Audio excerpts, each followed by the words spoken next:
Hello দর্শক, আসসালামু আলাইকুম। স্বাগত সবাইকে Laboni kitchen cooking and gardening এ। আশা করি আপনারা সবাই ভালো আছেন। আলহামদুলিল্লাহ, আমিও অনেক ভালো আছি। আজ আপনাদের সাথে শেয়ার করব আমার গার্ডেনের কচু গাছের ভিডিও।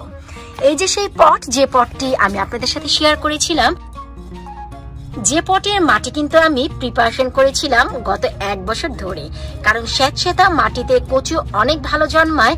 আমি আপনাদের সাথে কিন্তু তাই শেয়ার করেছিলাম। এই সেই বড় টপটি, এই যে দেখুন। এবং আমি বলেছিলাম যে পানি যদি জমে থাকে তার জন্য আমি কি করব। এই যে দেখুন, আমি দুটি ফুটো করে দিয়েছি ড্রিল মেশিন দিয়ে, যেন এই পর্যন্ত পানি নিচের দিকে থাকে আর উপরের দিকে যেন পানি জমে না থাকে।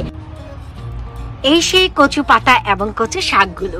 নিশ্চয়ই মনে আছে যে আমি আমার ঘরের পটে কিছুটা বনো কচু লাগিয়েছিলাম, যেখানে একটি পটে বেশ কিছু কচু গাছ হয়েছিল। সেই কচু গাছ কিন্তু আমি এই পটে ট্রান্সফার করেছিলাম। এই যে দেখুন, মাশাআল্লাহ, এই যে আমার কচু গাছের সফলতা, কি মোটা মোটা ডগা হয়েছে এবং কি দারুণ ভাবে বাড়ছে।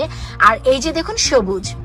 আমি কিন্তু বেসিক্যালি কচু গাছে কোনো প্রকারের সার ব্যবহার করি না, তবে হ্যাঁ, এবছর আমি কচু গাছে সার দিয়েছিলাম। এখানে আমি বেশ কিছু ক্যালসিয়াম ব্যবহার করেছিলাম, ডিমের খোসার সার, যার ভিডিও আমার চ্যানেলে আছে। এই বছর প্রথমেই আমি সার ব্যবহার করেছি কচু গাছে, আর তার সফলতা আপনাদের সামনেই। কতটা সবুজ পাতা হয়েছে এবং কত দারুণ লাগছে দেখুন। আর এই যে ডগাগুলো দেখুন কত মোটা মোটা এবং সতেজ।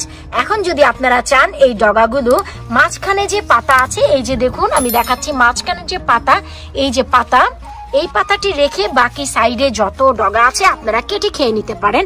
এই যে মাঝখান থেকে যে পাতাটি বের হচ্ছে, এই পাতাটি রেখে আপনারা কিন্তু এই যে খেয়ে নিতে পারেন, কারণ এই পাতাগুলো এত চমৎকার, এত দারুণ লাগে, বিশ্বাস করুন মোটেও গলায় ধরে না, খুবই টেস্ট হয়। আর কচু পাতা যদি অল্প থাকে আপনারা শাক রান্না না করেও ভর্তা করে খেতে পারেন। তারও একটি ভিডিও আমার চ্যানেলে আছে, চাইলে আপনারা সেখান থেকে দেখে নিতে পারেন।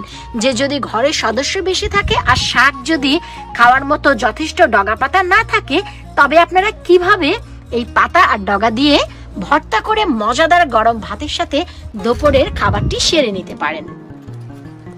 ভিডিওটি ভালো লাগলে লাইক করতে একেবারেই ভুলবেন না। চ্যানেলে নতুন এসে থাকলে অবশ্যই চ্যানেলটি সাবস্ক্রাইব করবেন। যারা আমার মতো কচু শাকের প্রেমিক বা প্রেমিকা, অবশ্যই জানতে পারবেন যে এই যে আমরা দেশের বাহিরে ইউকের মতন দেশে কিভাবে কচু গাছ বানিয়েছি। আমাদের দেশে কচু গাছ কিন্তু ভাই একেবারে এমনি এমনি হয়ে যায়। আর আমরা যেহেতু শীত প্রধান দেশে থাকি, তাই আমাদের কচু গাছ বানানোর জন্য কিছুটা টেকনিক অবলম্বন করতে হয়। আর সেই টেকনিকগুলো জানতে হলে অবশ্যই চ্যানেলে সাবস্ক্রাইব করে প্রিভিয়াস ভিডিওগুলো দেখে আসবেন, যেখানেই দেখানো আছে কিভাবে আপনারা এত দারুণ কচু গাছ সারা বছর ভরে আপনাদের গার্ডেনে লাগিয়ে খেতে পারবেন। এখান থেকে উইন্টারে আবার আমরা সবগুলো গাছ কেটে নিব। নেক্সট সামারে, পরবর্তী গরমে এই পট থেকে আবারও কচু গাছ জন্মাবে, যার বেশ কয়েকটি ভিডিও কিন্তু গত বছর আমার চ্যানেলে আপনারা দেখেছেন।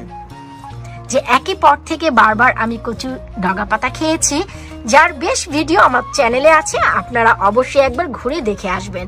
আর এই যে কচু গাছ, এ হচ্ছে এবছরের নতুন, যা আমি ঘরে ডিসেম্বর মাসে বনো কচু লাগিয়েছিলাম, সেখান থেকেই কিন্তু ভাই এই কচুর জন্ম, যা আমি ট্রান্সফার করেছি গত 2 মাস আগে। আর এই হচ্ছে আমার 2 মাসের সফলতা। আশা করব আজকের এই ভিডিও আপনাদের ভালো লেগেছে। ভালো লাগলে অবশ্যই কমেন্ট বক্সে কমেন্ট করতে ভুলবেন না। পরবর্তী ভিডিও দেখার আমন্ত্রণ জানিয়ে শেষ করছি। নতুন কিছু জানার ইচ্ছা থাকলে অবশ্যই প্রশ্ন করবেন। বিদায় নিচ্ছি আজকের মতো। আল্লাহ হাফিজ।